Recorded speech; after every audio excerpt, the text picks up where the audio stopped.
Irmãos, como eu disse na semana passada, a Bíblia é a revelação especial de Deus. Então, por meio dela, nós conhecemos os atributos de Deus, nós conhecemos as qualidades de Deus.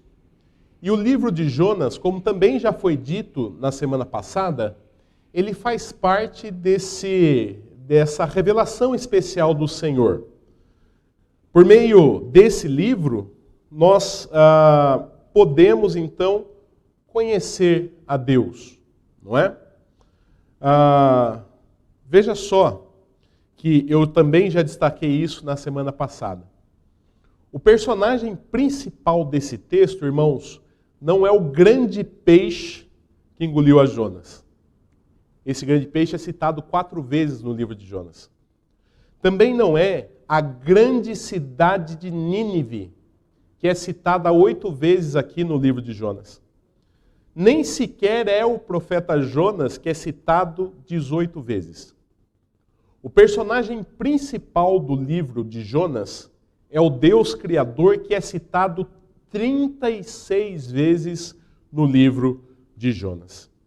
E esse Deus Todo-Poderoso, que é o personagem principal desse texto, ele havia dado uma ordem a Jonas. Você pode acompanhar no telão se você quiser, ou na sua Bíblia, Jonas capítulo 1, verso 1 e 2, a palavra do Senhor diz assim: Veio a palavra do Senhor a Jonas, filho de Amitai, dizendo: Dispõe-te, vai à grande cidade de Nínive e clama contra ela, porque a sua malícia subiu até mim. Deus havia dado uma ordem clara e objetiva ao profeta Jonas. Ele deveria ir até a cidade de Nínive e clamar contra ela, e pregar contra ela, porque a sua maldade, o seu pecado, a sua malícia havia subido até o Senhor. A ordem de Deus aqui é absolutamente clara. Entretanto, irmãos, o profeta Jonas se rebelou contra o Senhor. O versículo 3 do capítulo 1, você pode acompanhar no telão se você quiser, diz assim: Jonas se dispôs. Veja que ele se dispôs. Mas para fugir da presença do Senhor para Tarsis. Então o profeta Jonas, ele não obedeceu ao Senhor. Ao invés de ir a Nínive, pregar contra ela, como era a ordem clara que Deus havia dado a ele, ele tentou fugir do Senhor para Tarsis. E é interessante que a cidade de Tarsis era o lugar mais longe que um navio poderia levar a Jonas. Além disso, Tarsis ficava ao extremo oposto da cidade de Nínive. Ou seja, o profeta rebelde ele está indo na contramão da vontade do Senhor. Ele está indo ao extremo oposto da vontade do Todo-Poderoso. Jonas está tentando aqui fugir de Deus e da vontade de Deus e da missão que Deus havia dado a ele. Não por medo, irmãos, de morrer em Nínive. O medo não foi o que motivou Jonas a fugir da cidade de Nínive, mesmo Nínive sendo uma cidade extremamente violenta. O que motivou Jonas a fugir da sua missão, da missão que Deus havia dado a ele, é a misericórdia de Deus. Pasmem. Jonas tinha medo da misericórdia de Deus para com a cidade de Nínive. O próprio Jonas revela isso no capítulo 4, versículo 2. Ele diz o seguinte: Senhor, não foi isso que eu disse estando ainda na minha terra? Por isso me adiantei fugindo para Tarsis. Olha a explicação dele.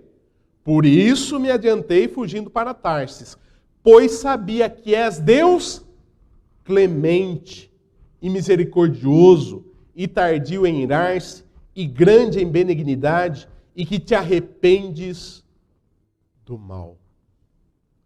Jonas tinha medo, irmãos, da misericórdia de Deus.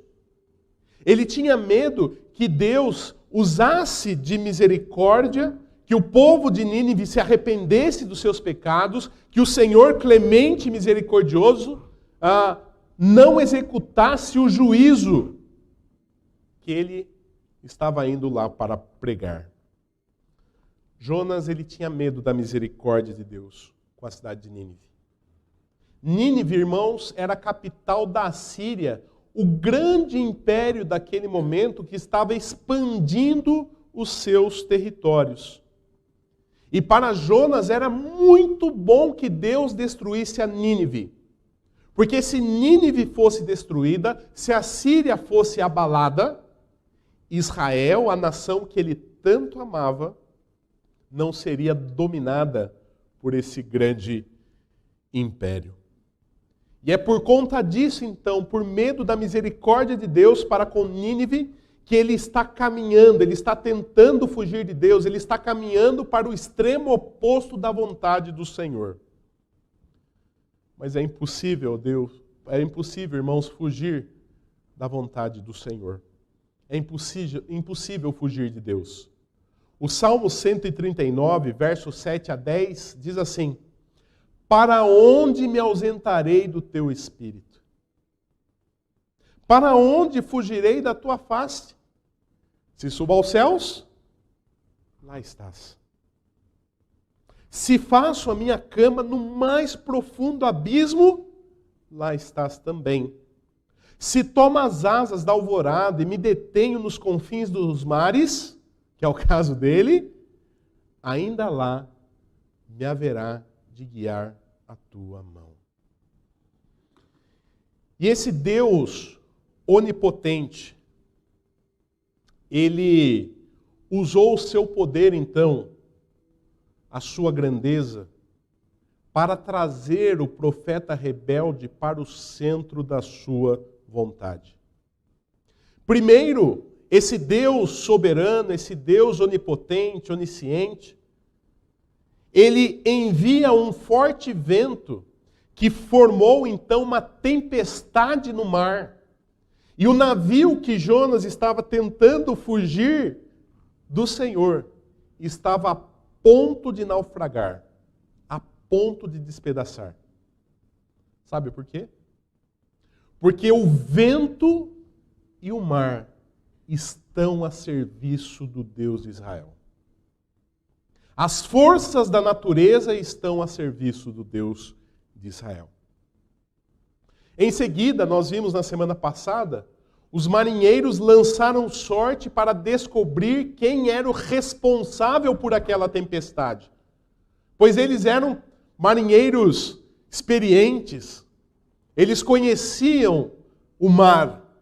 E eles identificaram então que aquela tempestade não era algo natural, era algo sobrenatural.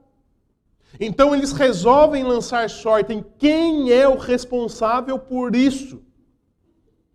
E a sorte caiu em Jonas. Sabe por quê? Deus dirige tudo. O Deus soberano que nós vimos pela manhã, ele dirige tudo, inclusive o lançar de sortes nesse caso. Enfim, os marinheiros então jogam Jonas no mar. Mas não era o fim do profeta rebelde. Pois o Senhor preparou um grande peixe que o engoliu, como nós vimos na semana passada. Sabe por quê? O grande peixe também estava a serviço do Deus Todo-Poderoso. Veja o que diz o último versículo do capítulo 1, que nós vimos na semana passada. Deparou o Senhor um grande peixe. Veja que é o Senhor, esse peixe não estava lá por um acaso. O texto diz, deparou o Senhor um grande peixe com um objetivo, para que tragasse a Jonas. E esteve Jonas 3 dias e 3 noites no ventre do peixe. E nós terminamos assim na semana passada. E agora Jonas está dentro do ventre desse grande peixe. O versículo 1 do capítulo 2, acompanhe na sua Bíblia, diz assim: Então Jonas, do ventre do peixe, orou ao Senhor seu Deus. Irmãos, para os descrentes, os momentos de angústia, os momentos de aflição, são motivos para eles se rebelarem contra Deus. Mas para o crente não é assim. Os momentos de aflição, os momentos de luta, os momentos de dificuldade, como nós vimos pela manhã, são oportunidades de nós nos humilharmos na presença de Deus e de nós buscarmos o socorro do Todo-Poderoso. E é isso que nós vemos Jonas fazer nesse momento. De dentro do ventre do peixe, ele clama ao Deus de Israel. Ele se derrama na presença do Senhor. Ele busca o socorro do Todo-Poderoso.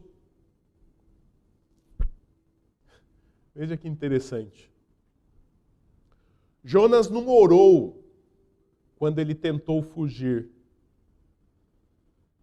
Jonas, ele não orou quando Deus enviou a tempestade.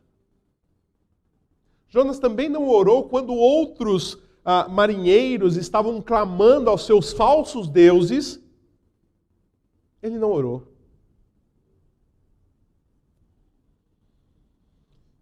Ele não orou quando ele foi lançado no mar. Mas agora, de dentro da barriga de um peixe, no fundo do abismo, ele clama ao Senhor. O versículo 2 diz assim: Ele orou ao Senhor e disse, verso 2, Na minha angústia clamei ao Senhor, e Ele me respondeu. Do ventre do abismo gritei, e tu me ouviste a voz. Na minha angústia clamei ao Senhor, e Ele me respondeu. Do ventre do abismo gritei, e tu me ouviste a voz. Queridos, como eu disse, o personagem principal desse livro não é Jonas. É o Deus Todo-Poderoso. E a primeira lição que eu aprendo no capítulo 2 do livro de Jonas a respeito do nosso Deus é que Deus ouve e responde a nossa oração. E essa é uma lição extremamente confortadora que as Escrituras Sagradas trazem para mim e para você. O Todo-Poderoso, o Deus que se assenta no alto e sublime trono, aquele que criou todas as coisas, aquele que sustenta cada uma das coisas que criou, Ele ouve a minha oração. Ele ouve a sua oração. Ele ouve a nossa oração. Aliás, esse Deus soberano, Ele manda, Ele ordena que você o invoque nos momentos de angústia. Veja, por exemplo, o Salmo 50, verso 15. É o Todo-Poderoso falando, é o Deus Criador falando, é o Deus das Escrituras Sagradas, é o Deus que nós estamos adorando nesse momento. Ele diz, invoca-me no dia da angústia. Quem está falando não é o reverendo Paulo, não é o pastor Juliano. Quem está falando aqui é o Todo-Poderoso, irmãos. Invoca-me no dia da angústia. E ele complementa: eu te livrarei e tu me glorificarás. Irmãos, os falsos deuses não podem fazer nada pelos idólatras. Existem muitas pessoas que não adoram o Deus que eu e você adoramos. Ou o nosso Deus é apenas mais um na galeria de ídolos que eles carregam. E esses falsos deuses, eles não podem ajudar os idólatras. Os marinheiros pagãos, como nós vimos na semana passada, eles oraram aos seus falsos deuses, mas nada aconteceu. Isso porque, irmãos, esses falsos deuses não têm poder. Eles são diferentes do nosso Deus.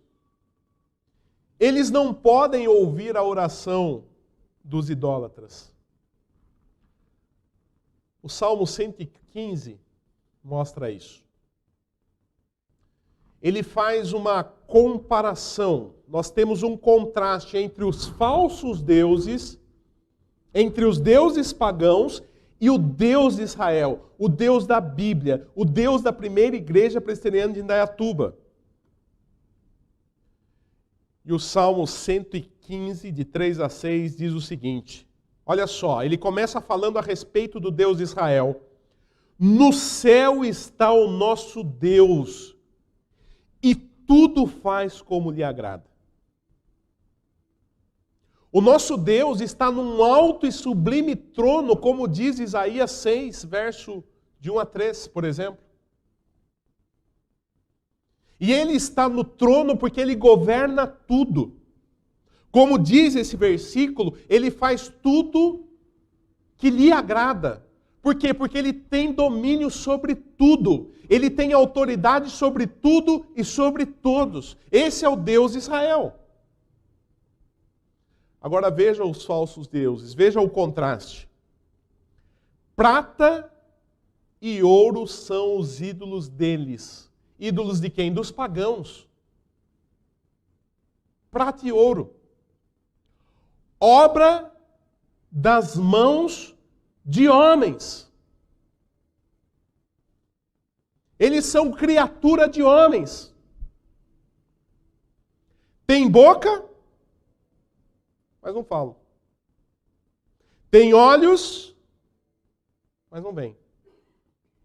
Tem ouvidos, mas não ouvem. Tem nariz, mas não cheiram. Sabe por quê? Estão mortos. São criaturas humanas. Uma estátua não passa de um pedaço de ouro, de prata, de madeira, de barro, daquilo que é feito. Então, o artesão, ele pega uma árvore, uma parte ele faz a lenha para ele cozinhar, outra parte ele constrói o ídolo. A mesma madeira. Eu não sei quantos aqui vêm de tradição católica, eu venho de tradição. Quantas procissões eu participei? Quantos ídolos eu vi serem carregados nos ombros? Porque eles não conseguem andar. Eles precisam ser carregados porque eles não conseguem andar. Eles estão mortos. Nosso Deus está vivo. Por isso Ele ouve a nossa oração. Por isso Ele responde a nossa oração. Veja o testemunho do salmista, Salmo 116, verso 1 e 2. Amo o Senhor. Por que ele ama o Senhor? Porque Ele ouve a minha voz e as minhas súplicas. Louvado seja o nome do Senhor. Eu amo o Senhor porque Ele ouve a minha voz e as minhas súplicas, porque inclinou para mim os seus ouvidos, invocá-lo-ei enquanto eu viver. É um testemunho pessoal. O salmista, irmãos, tem plena convicção de que o Deus Todo-Poderoso, o Criador do universo, o único Deus, ouve a sua voz, ouve a sua oração. E eu preciso ter essa convicção, você precisa ter essa convicção. Nós servimos um Deus que é todo-poderoso, que se assenta num alto e sublime trono e que ouve a sua oração. Então clame ao Senhor. Se derrame na presença do Senhor. Ore por você, pelas suas aflições, pelas suas dificuldades, pelas dificuldades daquelas pessoas que você ama, pelos irmãos perseguidos pelo mundo. Ore por essa igreja. Deus ouve e responde a nossa oração. Essa é a primeira lição que nós aprendemos a respeito de Deus nesse texto. Mas a segunda lição, irmãos, é que Deus disciplina aquele que ama. Nós já passamos por isso pela manhã, né? O nosso Deus, Ele disciplina aquele que ama. Veja o versículo 3. Pois me lançaste no profundo, no coração dos mares, e a corrente das águas me cercou. Todas as suas ondas e as suas vagas passaram por cima de mim.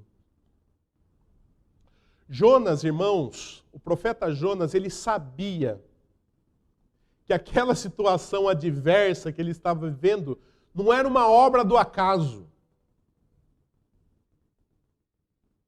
Aquilo não aconteceu por um acaso.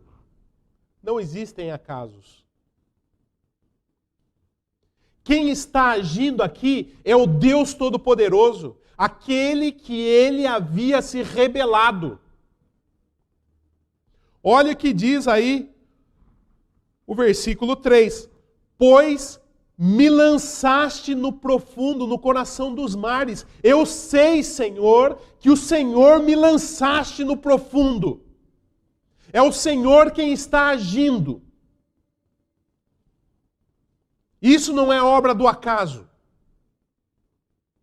É o Senhor quem está agindo. Eu estou no coração do mar Mediterrâneo, dentro do ventre de um peixe, porque o Senhor me lançaste. É o Senhor quem está agindo.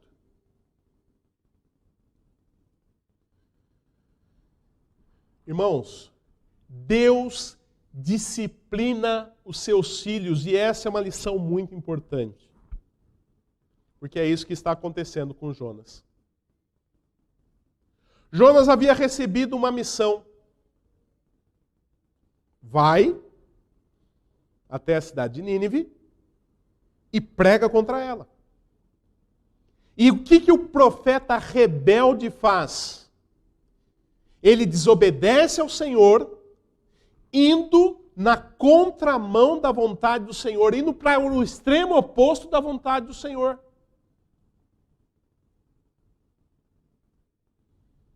E Deus, então, executa a sua disciplina sobre o seu filho rebelde.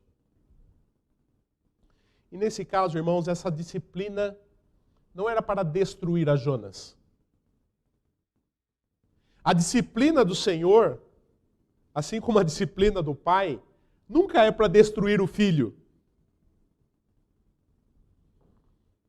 Deus está fazendo com que o profeta rebelde volte para o centro da vontade do Senhor. Esse é o objetivo. Deus não quer destruir a Jonas, porque Jonas é um filho de Deus. E veja o que a palavra do Senhor diz em Hebreus capítulo 12, versos 6 e 8. Porque o Senhor, veja, o Senhor, irmãos, corrige a quem ama e açoita a todo filho a quem recebe. Deus corrige, Deus disciplina os seus filhos. E essa disciplina, inclusive, é resultado do amor de Deus.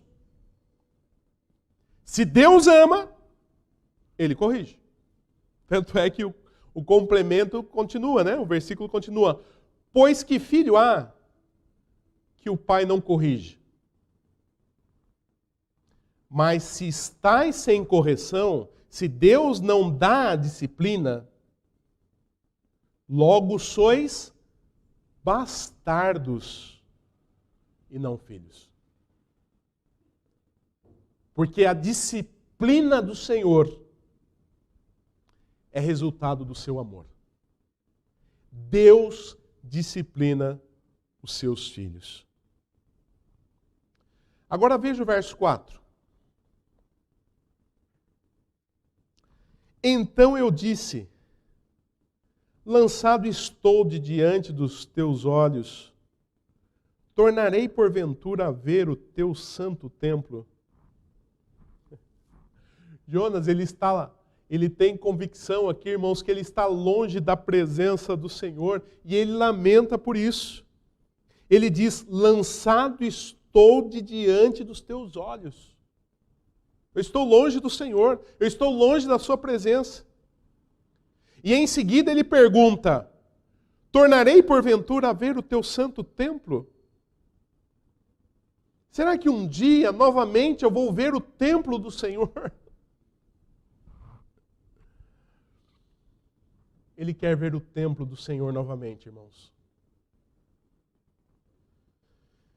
E em seguida ele faz uma pergunta, né? Tornarei porventura? Porque ele quer ver o templo. E por que ele quer ver o templo? Porque o templo é o lugar onde havia a manifestação do Senhor. Era lá que as pessoas, né, tinham comunhão com Deus. E ele quer estar lá. Ele quer ter comunhão com Deus. Então veja a mudança na vida de Jonas. Veja como a disciplina foi importante. Aquele que estava fugindo da presença de Deus, o que ele faz? Eu quero agora, Senhor, estar no templo. Eu quero estar perto do Senhor. Eu quero ter comunhão com o Senhor. Deus usou a disciplina para que ele então retornasse ao centro da vontade do Senhor. Daí no verso 5 e 6, parte A, ele diz assim: as águas me cercaram até a alma, o abismo me rodeou, e as algas se enrolaram na minha cabeça. Desci até os fundamentos dos montes, desci até a terra, cujos ferrolhos se correram sobre mim para sempre. Jonas aqui ele está descrevendo a situação dele, né? Então, só para nós relembrarmos, Deus dá uma missão a ele. Ele tenta fugir de Deus, da sua missão, e Deus agora está fazendo o quê? Disciplinando. E por conta da sua desobediência, o que está acontecendo com ele? Ele está dentro da barriga de um grande peixe, cercado por águas por todos os lados, algas enroladas na sua cabeça. E ele estava aprisionado aonde? No fundo do mar. O que Deus está fazendo aqui? Deus está encurralando o profeta rebelde. Ele está encurralando Jonas. Deus está falando: ninguém pode fugir de mim. Ninguém consegue fugir do Todo-Poderoso. E daí na parte B do versículo 6, ele continua dizendo o seguinte: contudo, fizeste subir da sepultura a minha vida, ó Senhor, meu Deus. Veja que testemunho poderoso, irmãos. Contudo, nesta situação, fizeste subir da sepultura a minha vida, ó Senhor, meu Deus. E desse versículo nós teremos a nossa terceira lição. A segunda já foi, né? Terceira lição: Deus salva. Deus disciplina aquele que ama? Sim. Mas o nosso Deus é aquele que salva também. Jonas ele estava numa situação, irmãos, extremamente desesperadora, ele estava literalmente no fundo do abismo. Mas esse texto ensina a mim, pastor Juliano, a você que está aqui no templo, a você que nos acompanha em casa, que não há lugar onde a boa mão de Deus não possa alcançar para trazer salvação. Não existe fundo do poço, fundo do abismo, onde Deus não possa alcançar aquele que Ele quer salvar. Humanamente falando, as chances de sobrevivência de Jonas eram nulas. 3 dias dentro da barriga de um peixe. Mas ele clama ao Senhor. Ele clama ao Senhor. Aquele que tem autoridade sobre os ventos, sobre as tempestades, sobre o lançar de sorte, sobre os peixes. Aquele que tem autoridade sobre tudo. E o Senhor o salva. E ele sabe também, assim como ele sabe que foi Deus quem o lançou nessa situação adversa, ele sabe que foi Deus quem o salvou. Veja aí o verso 7, ele diz, fizeste, quem fez? Deus. Fizeste subir da sepultura a minha vida, ó Senhor, meu Deus. Eu não tinha mais o que fazer, eu não tinha mais recurso. Humanamente falando, eu não tinha mais chance alguma nessa situação. Mas o Senhor, o Todo-Poderoso, fizeste subir da sepultura, me fizeste subir da sepultura. O verso 7 lhe diz, quando dentro de mim desfalecia a minha alma, eu me lembrei do Senhor.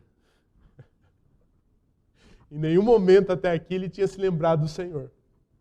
Mas aqui dentro, da barriga do peixe, quando dentro de mim desfalecia a minha alma, eu me lembrei do Senhor e subiu a ti a minha oração no teu santo templo.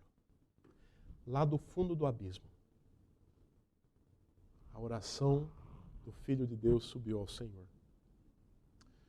Lamentações, capítulo 3, versículo 21 diz, quero trazer à memória o que me pode dar esperança. E é isso que Jonas faz. Ele está no ventre do peixe e ele se lembra do Senhor. O texto diz, lembrei-me do Senhor. Lembrei-me do Senhor, daquele que poderia trazer alguma solução para aquela situação.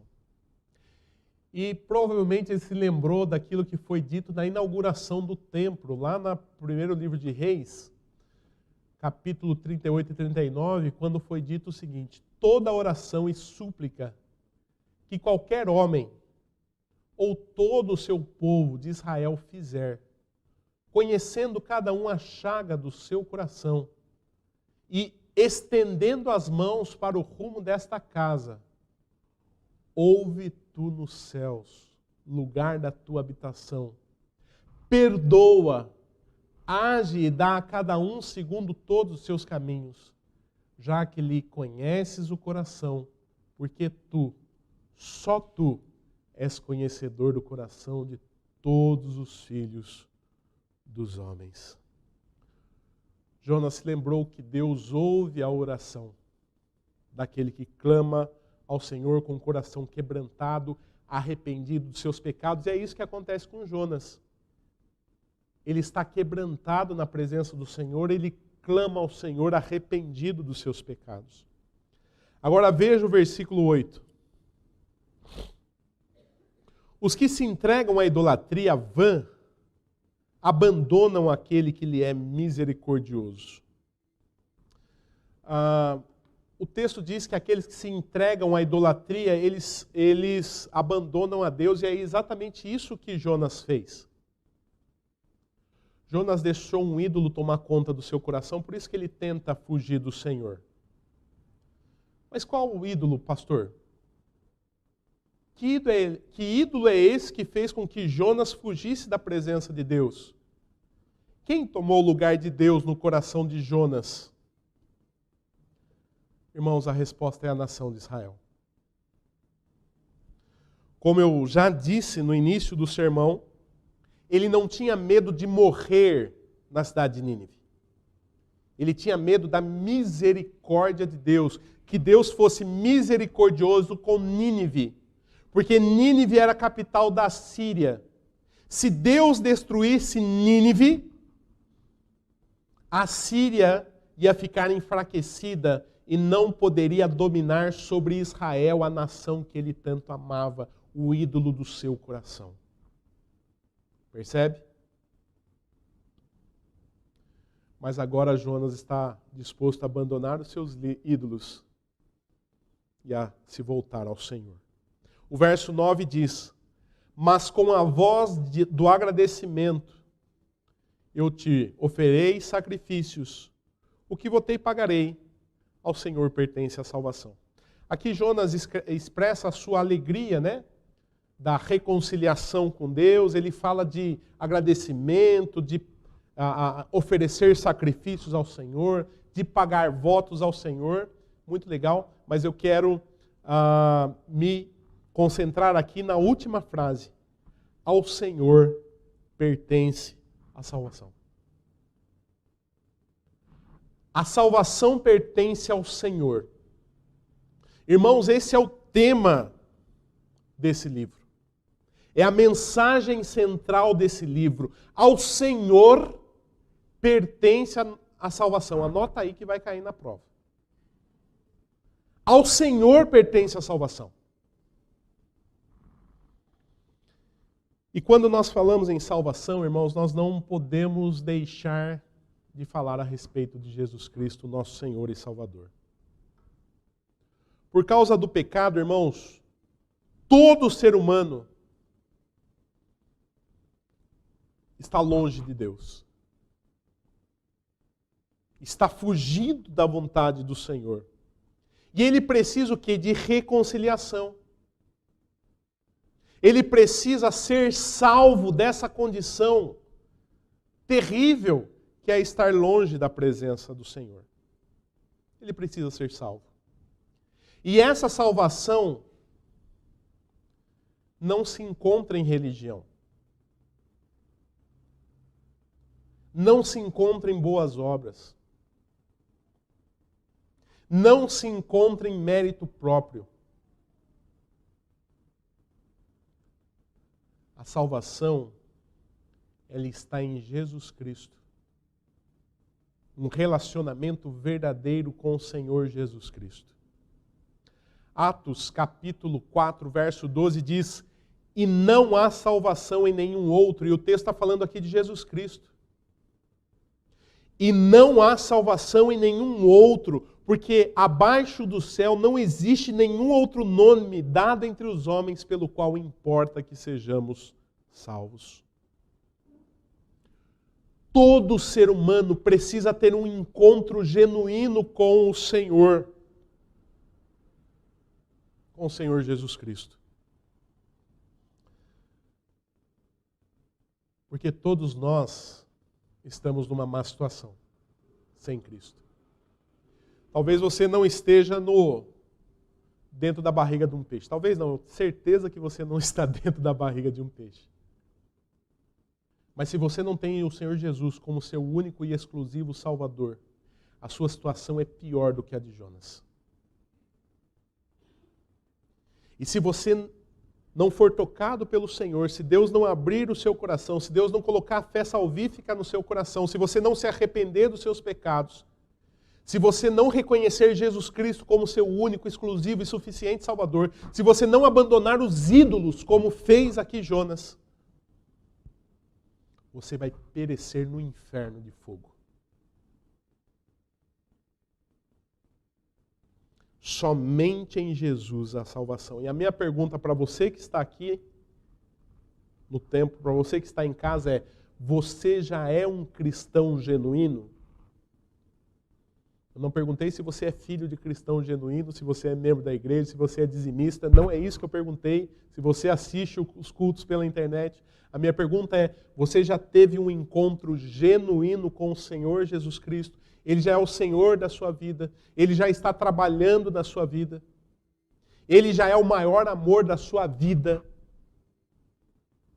Você ama o Senhor Jesus mais do que você ama a sua esposa, o seu esposo, a sua vida. Se sim, louvado seja Deus. Se sim, louvado seja Deus. Se não,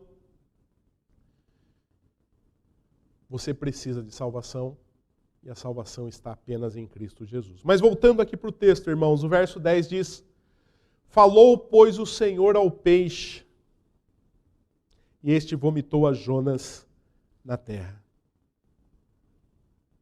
Aquele que havia sido perseguido por uma tempestade, que havia sido lançado ao mar,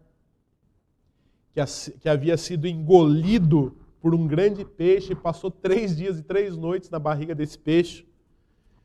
Ele está de volta agora à praia, são e salvo. Sabe por quê? Porque Deus salva. Deus salva fisicamente, Deus salva espiritualmente. Então essas são as 3 importantes lições que nós aprendemos no capítulo 2 de Jonas. A primeira lição é: Deus ouve e responde às nossas orações. E a minha pergunta para você é bem clara, direta, e não é para a pessoa que está sentada do seu lado, é para você. Você ora? Você investe tempo em oração? Você clama ao Senhor nos momentos de luta? Você agradece ao Senhor nos momentos de bênção? O Deus Todo-Poderoso, irmãos, ouve e responde às nossas orações. Às vezes é sim, às vezes é não, às vezes é não ainda. Mas Ele sempre responde. Segunda lição: Deus disciplina aquele que ama. E é importante que nós possamos pedir sabedoria a Deus, porque existem sofrimentos que são muito bem-vindos. São bênçãos.